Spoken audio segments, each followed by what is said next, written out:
Meus amigos, que o Senhor Jesus nos abençoe e nos dê sempre a sua paz. Em O Livro dos Espíritos, na questão 843, Allan Kardec pergunta aos benfeitores espirituais se o homem tem livre-arbítrio em seus atos. E os espíritos respondem que sim, o homem tem liberdade de pensar e liberdade de agir. Sem o livre-arbítrio, o homem seria uma máquina. Então, aqui na Terra, nós estamos escrevendo a nossa vida, escrevendo a nossa jornada, com as escolhas que fazemos, com o trabalho que desenvolvemos em nossa vida. O apóstolo Paulo também se refere a essa liberdade que o homem tem aqui na terra. Na segunda carta aos Coríntios, ele afirma: onde há o Espírito do Senhor, aí há a liberdade. E Jesus igualmente falou, enalteceu o livre-arbítrio, quando ele nos ensina a cada um segundo as suas obras. Ou seja, aquilo que eu faço, eu estou preparando para receber amanhã. Todas as minhas ações geram reações, consequências. E eu faço isso utilizando a liberdade, o livre-arbítrio, a escolha. Os benfeitores também afirmam que a semeadura é livre, a colheita é obrigatória. Ou seja, nós podemos semear, através das nossas ações, o que nós quisermos. Entretanto, nós teremos que fazer a colheita dessa nossa semeadura. Então, ninguém planta milho e depois quer colher arroz. Ninguém planta feijão e depois quer colher milho.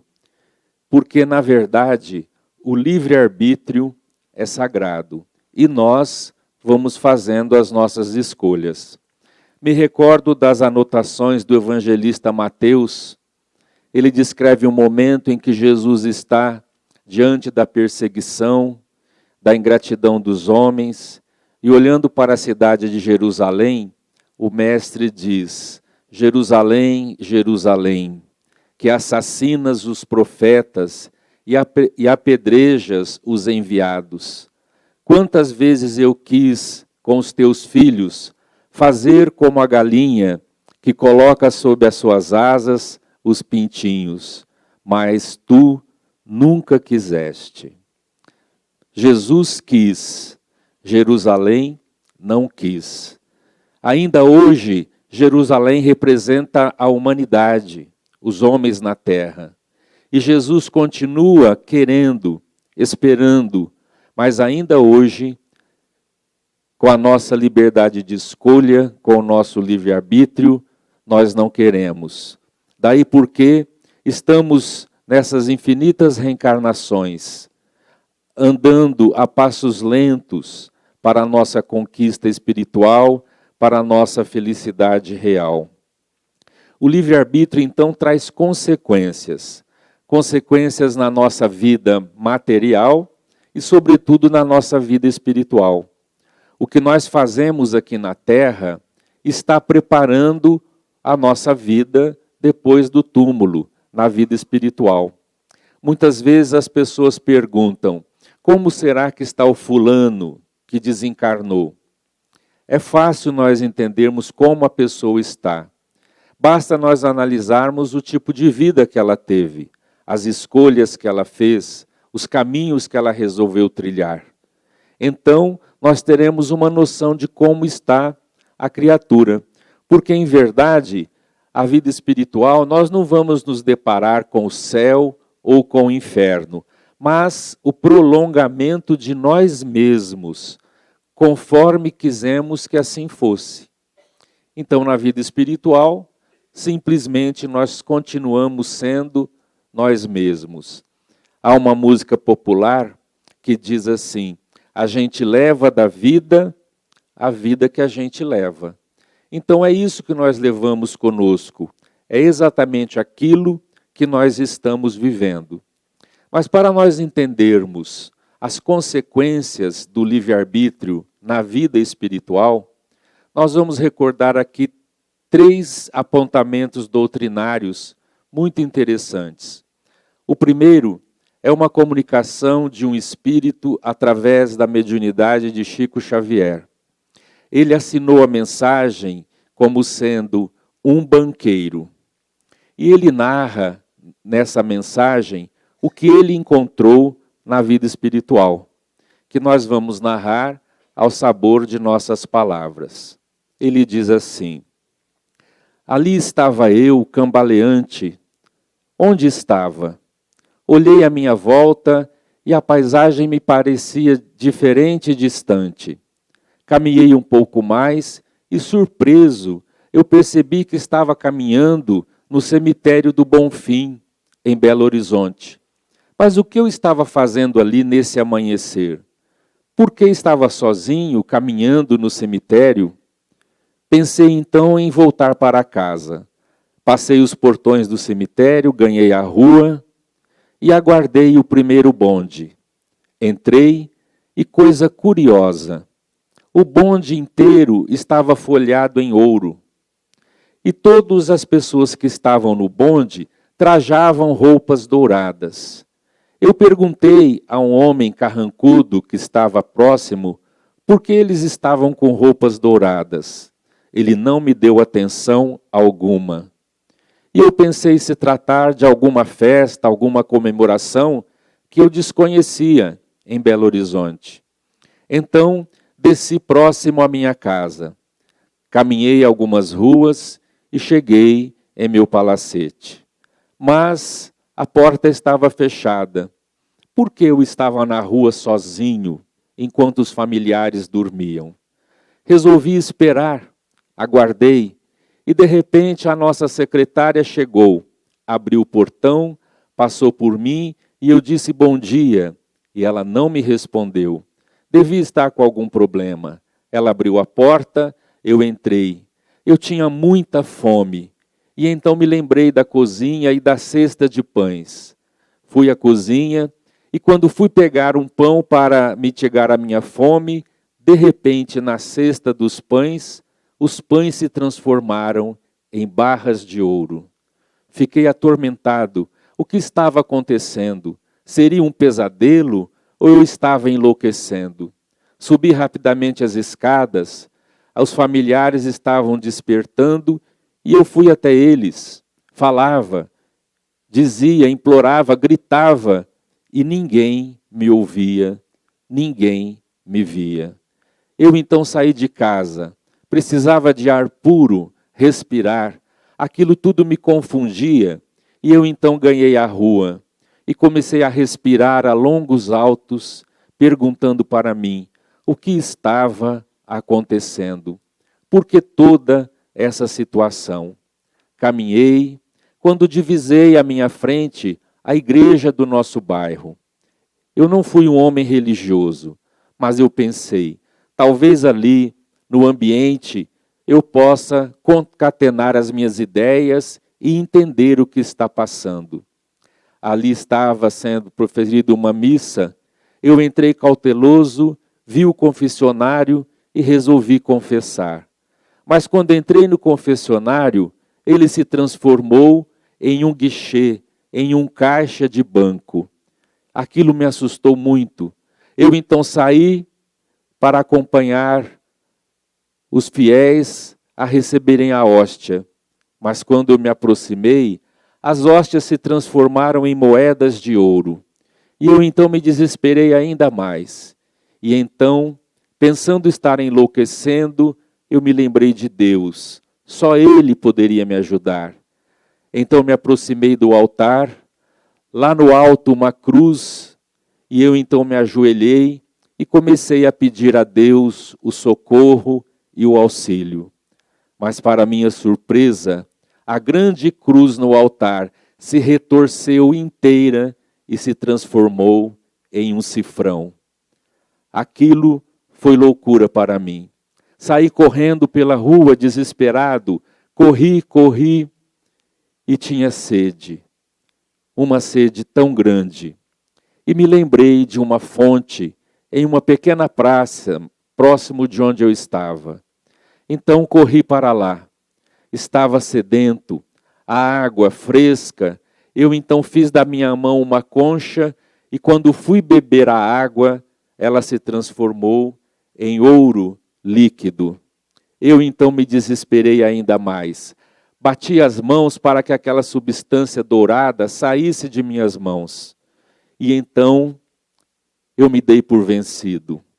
Sentei em um banco e chorei. Chorei desesperadamente. Através da cortina de pranto, eu olhava para o céu e mendigava: Senhor, uma luz. Por que ninguém me atende? Por que ninguém me dá atenção? O que está acontecendo com essa questão de ouro, ouro, ouro? E foi nesse momento que eu senti uma mão amiga sobre o meu ombro. Levantei-me, virei e com surpresa vi um amigo que era muito querido ao meu coração, o professor Cícero Pereira. Eu então fiquei feliz porque ele estava me dando atenção, eu poderia conversar com ele. Enchi-me de alegria, abri os braços e fui abraçá-lo. Mas de repente eu estaquei. Era como se um raio caísse sobre mim, porque eu disse, me lembrando: mas Cícero, você está morto. E ele me respondeu: sim, e você também. E eu me desesperei. Como eu poderia estar morto? Eu estava vivendo, eu me via, tinha o corpo físico. Eu não compreendia o corpo espiritual. E então ele sentou-se ao meu lado. Não havia mais nada para mim fazer. Ou correr com medo do defunto, ou ouvi-lo, porque era apenas ele que estava vindo ao meu encontro. Então ele começou a me esclarecer. Falou sobre a imortalidade da alma, que nós continuamos vivendo, que a morte não é o fim, que aquela era a verdadeira vida, a vida espiritual. E os problemas que eu estava enfrentando eram decorrentes do tipo de vida que eu tive na terra, das escolhas que eu fiz. Me explicou que eu não tinha sido um homem mau, mas que eu coloquei todo o meu pensamento, minha vontade, meu desejo no ouro. Banqueiro, acostumado aos negócios, eu queria sempre mais, amontoar. Eu só pensava em dinheiro, riqueza, riqueza. Passei a vida inteira agindo assim. Agora, na vida espiritual, o reflexo da minha mente plasmava à minha volta aquilo que eu desejei a vida inteira. Por isso que tudo que eu tocava, tudo que eu via, era ouro. Ele então me convidou para uma escola, para uma instituição espírita na cidade de Pedro Leopoldo, onde o médium Xavier trabalhava. E para lá ele me conduziu. Quando cheguei, à mesa havia algumas mensagens que eram distribuídas, mas quando eu me aproximei, elas se transformaram em dinheiros e talões de cheque. Cícero pediu que eu me acalmasse, e eu comecei então a ouvir. E comecei a participar das atividades daquela casa espírita. E no mundo espiritual, ele me ajudava, me esclarecia, me orientava. E eu fui entendendo o meu grande erro. E por que eu estava sofrendo agora. Mas chegou um dia que ele me disse que eu só poderia reformular tudo isso através do trabalho. E então me convidou a trabalhar. E hoje eu faço o seguinte trabalho. Ando pela cidade, em Belo Horizonte, e quando eu identifico alguém que pensa como eu pensava, que está agindo como eu agia, eu me aproximo, oro em favor da pessoa e começo a intuí-la para que não pense só no dinheiro. Começo a sugerir ideias. Compre um agasalho para quem tem frio. Compre um remédio para o doente necessitado. Leve um leite para uma criança.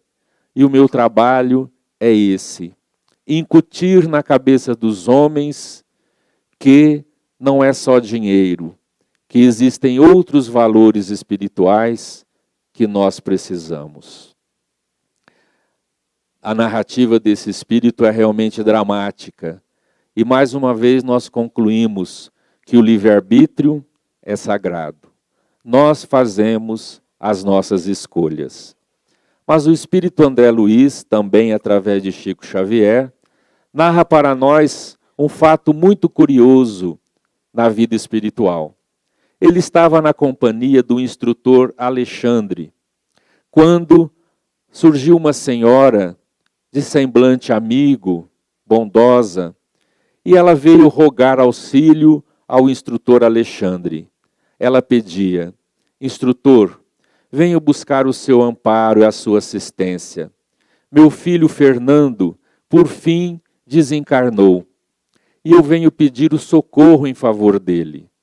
O instrutor Alexandre voltou-se para ela e disse: Elvira, nós temos tentado várias vezes auxiliar Fernando, mas ele não nos dá ouvidos, ele não se interessa, ele está fazendo as escolhas erradas. Por isso, benfeitor, eu venho pedir o seu auxílio uma última vez. Eu sou mãe e eu quero ajudar o meu filho. Mais uma vez, ajuda-o. Quem sabe nesse momento da desencarnação, ele possa nos atender e eu possa socorrê-lo. Então, reconhecendo nela os valores morais, Alexandre, na companhia de André Luiz, resolveram vir à Terra para então ajudar o Fernando. Naquela época, os velórios eram feitos em casa. Eles adentraram e lá estavam familiares, amigos, velando o morto. E Alexandre observou que estava o caixão, o corpo de Fernando, e Fernando, o espírito, pairava acima do corpo, mas muito ligado ao corpo físico. Então a mãe se aproximou, colocou a mão sobre a cabeça do filho e começou a orar, pedindo a Maria Santíssima, ela que foi mãe, que ajudasse agora, para que ela pudesse ajudar o seu filho. Lágrimas sob a face, pedido de mãe, e o Fernando continuava insensível. Ela olhou então para o instrutor Alexandre, como a pedir socorro. Ele então se aproximou, começou a aplicar passes longitudinais, envolveu a cabeça daquele espírito, e Fernando continuava insensível e ligado ao corpo físico. E ele disse: Elvira, não há o que fazer, apenas aguardar e orar. Nesse momento, apareceu na janela 3 espíritos, bastante inferiores, com umas carantonhas estranhas, e lá de fora da janela eles começaram a gritar: Como é, Fernando? Você vem ou não vem? Bastou o chamado desses espíritos e o Fernando pulou de fora do caixão, se pôs em pé. A mãe então abriu os braços, se aproximou e ele passou pela mãe insensível, totalmente insensível, sem vê-la. Alexandre tentou ajudá-lo e ele igualmente não atendeu. Deu a volta, abraçou os amigos que ele fizera quando estava encarnado, e os 4 abraçados começaram a descer uma ladeira, e diz André Luiz, abraçados e cantando uma marchinha de carnaval. Fernando continuaria na vida espiritual, vivendo o tipo de vida que ele teve aqui. A boemia, longe das responsabilidades, pensando que a vida é somente alegrias e farras. O livre-arbítrio é sagrado. Fernando escolheu esse tipo de vida na terra e continuaria na vida espiritual cego para as realidades do espírito. Embora sua mãe permanecesse em oração, demoraria por certo dia que Fernando iria se tornar sensível aos apelos da mãe. O livre-arbítrio é sagrado. É o André Luiz também que narra outro fato. ele nos conta a história de um jovem chamado Adelino. Adelino era filho de um grande fazendeiro no interior do Rio de Janeiro. Ele vivia sempre com o pai, os dois eram amigos, o seu pai era viúvo. E ele tocava a propriedade com o pai, sempre juntos. Acontece que muitas vezes o pai de Adelino se dirigia à cidade do Rio de Janeiro para negócios, para estar nos bancos, para tratar das coisas da fazenda. E muitas dessas vezes ele conheceu uma jovem, muito jovem. Ele então olhou para ela com esperanças e ela, jovem, sensual, se insinuou, porque ela viu naturalmente a oportunidade de ter uma vida de riquezas, de facilidades. Então ela foi se insinuando e o fazendeiro, iludido, pensou no grande amor que ele iria ter e numa das idas ao Rio de Janeiro ele casou-se com ela e trouxe a noiva para a fazenda. Quando ela chegou e o pai apresentou ao Adelino o que seria a madrasta, os dois se olharam, os dois jovens e o pai muito maduro. Os dois se olharam e como que uma energia os envolveu de pronto. É aquilo que nós chamamos amor à primeira vista. E em verdade a gente precisaria dizer, corrigindo, paixão à primeira vista, não é? E os dias se passaram. Ela sempre interessada no jovem e o jovem interessado nela. O pai precisou sair, viajar em outra propriedade para fazer negócios. E os dois ficaram sozinhos. E, desse momento em diante, começou um romance entre os dois jovens. Ela traindo o marido e ele desrespeitando o pai.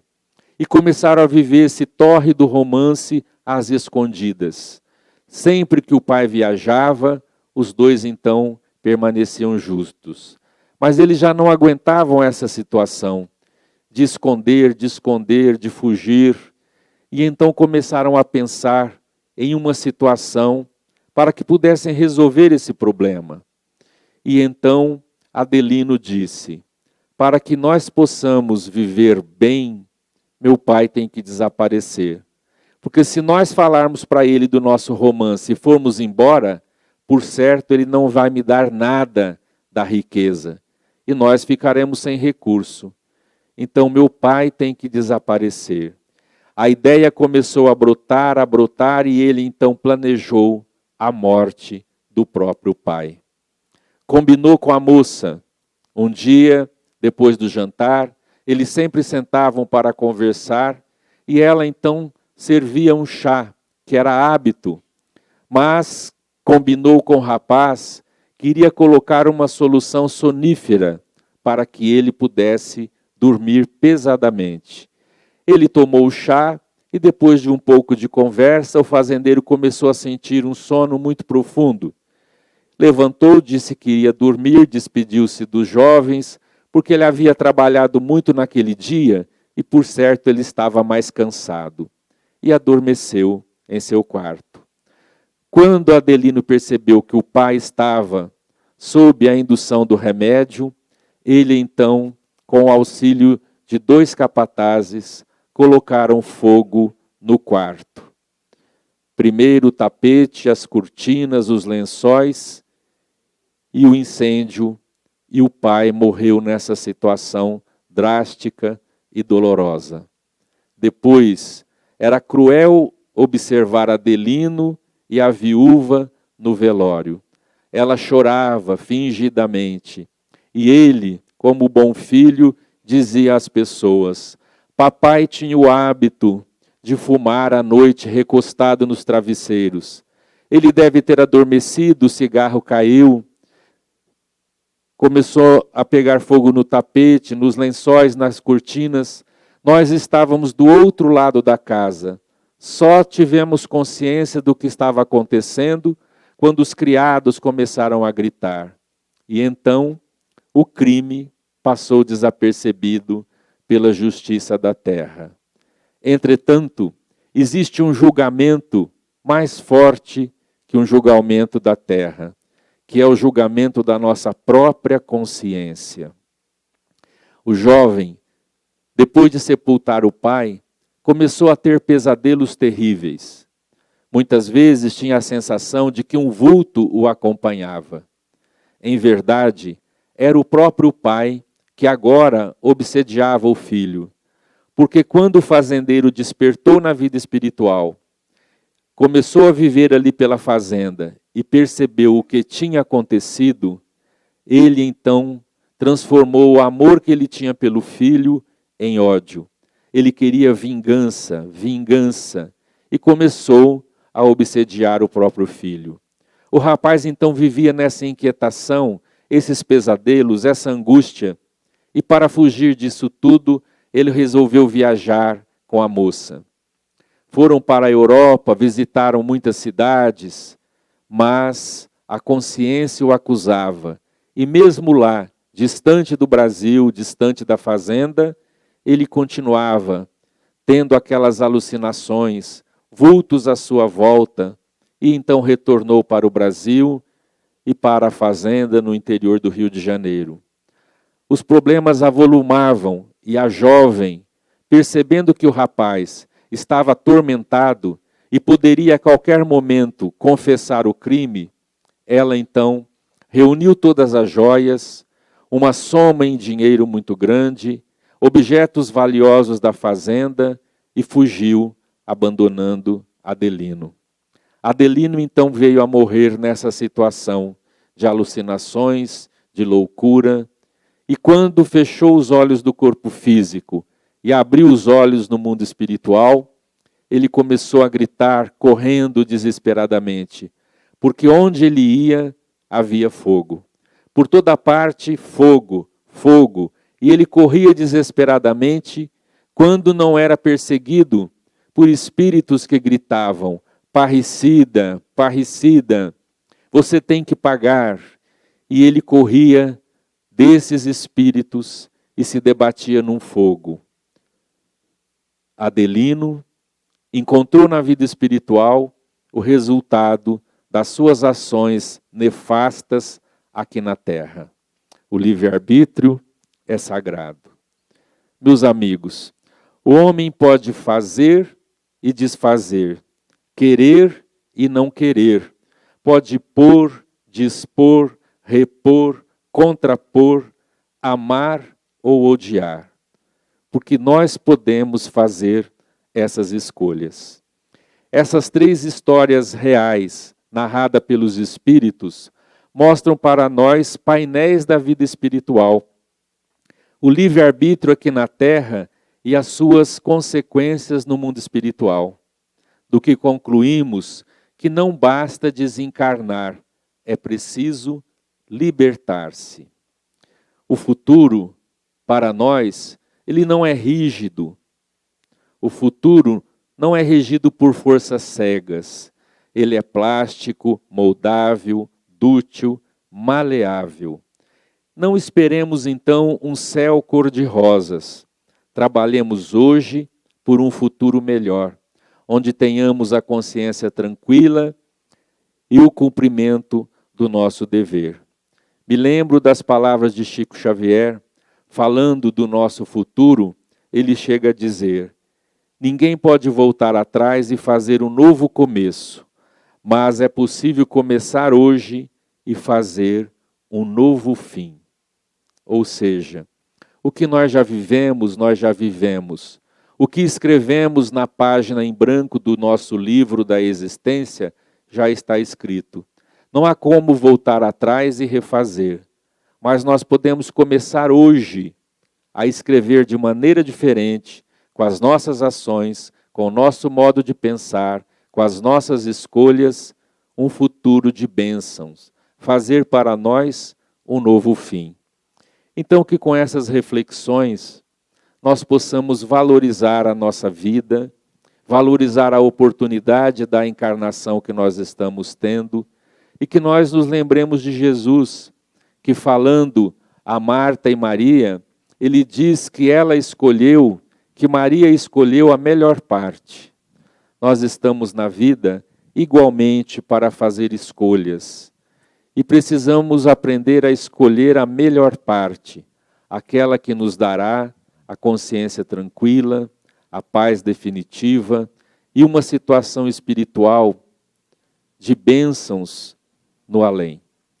Peçamos então a Jesus que Ele nos abençoe e que nós possamos reformular o desejo de crescer, de melhorar e de servir em nome do Mestre. Que Ele nos abençoe e sempre nos dê a sua paz.